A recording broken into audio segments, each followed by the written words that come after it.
ये क्या है? वर्ग स्क्वायर।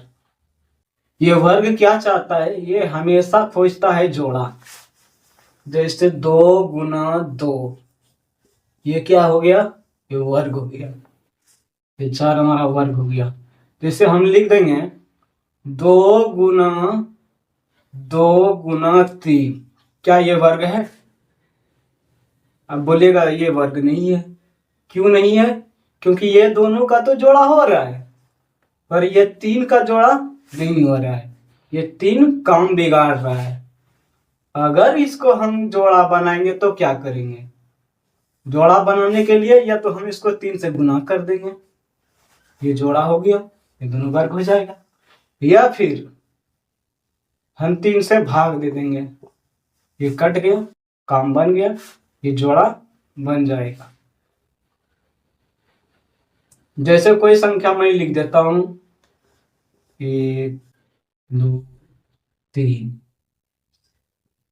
ये वर्ग है? अब बोलिएगा नहीं है। कैसे? देखिए 10 × 10 × 10, ये दोनों तो जोड़ा बन रहा है, पर ये सिंगल है, इसलिए ये वर्ग नहीं होगा। ये वर्ग नहीं होगा। वर्ग हमेशा जोड़ा खोजता है।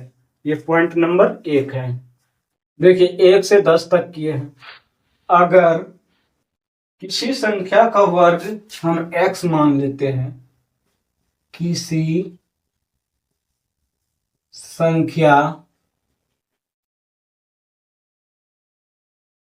का वर्ग x मान लेते हैं, x² मान लेते हैं, तो इसका इकाई अंक हमेशा यहां से 1 आएगा, 4 भी होगा, ये 9 भी होगा, ये 6 भी होगा, और ये 5 भी होगा, और ये 0 भी होगा।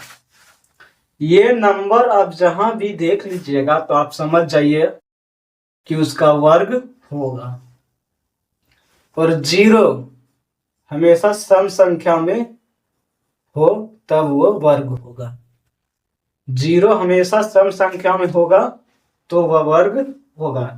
पॉइंट नंबर ये 2 है, नोट कर लीजिए आप लोग। देखिए पॉइंट नंबर 3 क्या है? यदि आप देख कर बता दोगे यदि किसी संख्या का इकाई अंक यूनिट डिजिट 2 3 7 8 हो तो वह कभी भी किसी संख्या का वर्ग हो ही नहीं सकता। अगर इकाई अंक में 2 3 7 8 हो तो आप पहले देख के उसको बता दीजिए कि यह वर्ग हो ही नहीं सकता, कभी भी हो ही नहीं सकता। पॉइंट नंबर 3 आप नोट कर लीजिए। देखिए पॉइंट नंबर 4, फिर तो आप बोलिएगा कि 1 4 9 6 5 0 अगर दिख जाएगा तो वो वर्ग होगा। नहीं, ऐसा नहीं होगा। हम सिर्फ नहीं वाले बोल सकते हैं। अगर 1 4 9 6 5 0 इकाई अंक पे दिख जाए तो हमें चेक करना पड़ेगा। अगर यह संख्या दिख जाए तो हम डायरेक्ट नहीं बोल सकते कि ये वर्ग होगा। इसके लिए हमें चेक करना पड़ेगा। जैसे हम एक संख्या लिख लेते हैं, ये वर्ग होगा क्या? लास्ट में तो 0 है, नहीं, ये वर्ग नहीं होगा। काहे कि लास्ट में जोड़ा नहीं आ रहा है, ये 0 जोड़ा नहीं आ रहा। अब 10 × 10 लिख सकते हैं, 10 × 10, ये दोनों तो जोड़ा हो गया पर ये जोड़ा नहीं हुआ, तो इसलिए ये वर्ग नहीं है। तो इसी तरह हमको चेक करना पड़ेगा, हम डायरेक्ट नहीं बोल सकते कि इसका वर्ग होगा। फैक्ट नंबर 5, दिमाग खोल देने वाली फैक्ट। यदि कोई संख्या किसी संख्या का वर्ग है तो वह संख्या या तो 3 का गुणज होगा या तो 4 का गुणज होगा, या फिर 3 या 4 के गुणज से एक अधिक होगा। जैसे 729, ये देखिए 3 का गुणज है।